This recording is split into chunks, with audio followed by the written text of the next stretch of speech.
The chapter book that I chose to do my read aloud over is called Sahara Special. And the part of the book that I chose to read is actually the first part of the book because I thought it was a great introduction to people who haven't read the book, and it kind of tells you a little bit about the main character in the book. Dear Daddy, how are you? I miss you. I love you. I still love you, and I'll always love you. Sometimes I wrote, when are you coming home? Sometimes I wrote, so you're never coming home?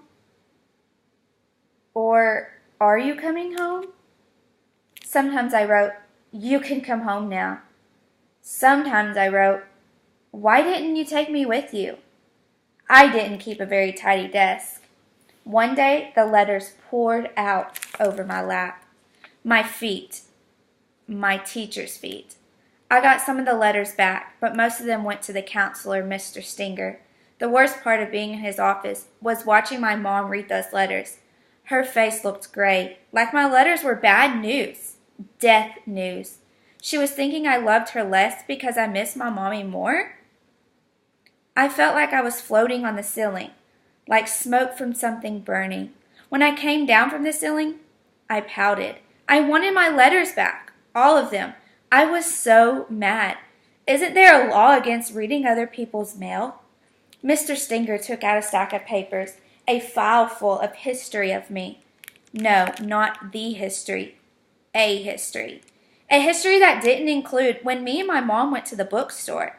I can pick out any book I want, even a book in hardcover. That's the way it's always been. We've never had much money, but Mom doesn't blink when the numbers ring up. She hands over the big bills like she's buying milk or eggs, something we just can't do without. I love choosing books by the pile at the library, too, and listening to my mom read them to me when she's not too tired from working.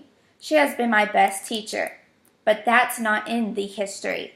Mom looked at the file, and her face went gray again. And again, I felt gravity give out. Look at that, a pile of messy work, of unfinished work, a sloppy diary of me since Daddy left.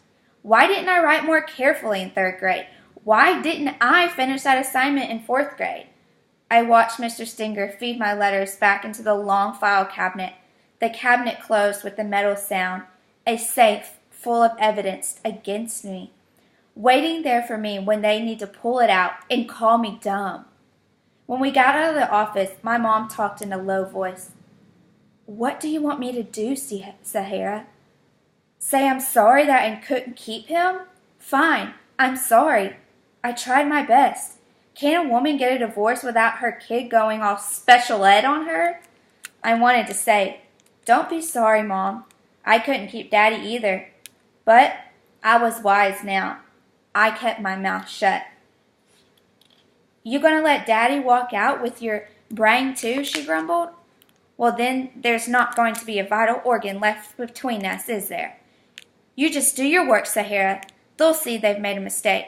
You'll do it, won't you? I stared her in the eye, but I didn't answer her. I knew I was being fresh and bad, but I couldn't lie and say yes. Do it for what? Do it for who? They took what I gave them. They took what I didn't give them. They used all of it the same way to feed the file. I was through with giving them evidence. They wouldn't give me anything more. They wouldn't get anything more out of me. Mom looked at me, ferocious. I thought she would slap me for the first time in my life. She didn't. She stalked away. I stood there, wishing she had slapped me. You're supposed to put an exclamation point at the end of the strong feelings. A slap wouldn't have felt like that, but instead, her heels clicked out her punctuation. Dot, dot, dot. I couldn't see where my sentence would end.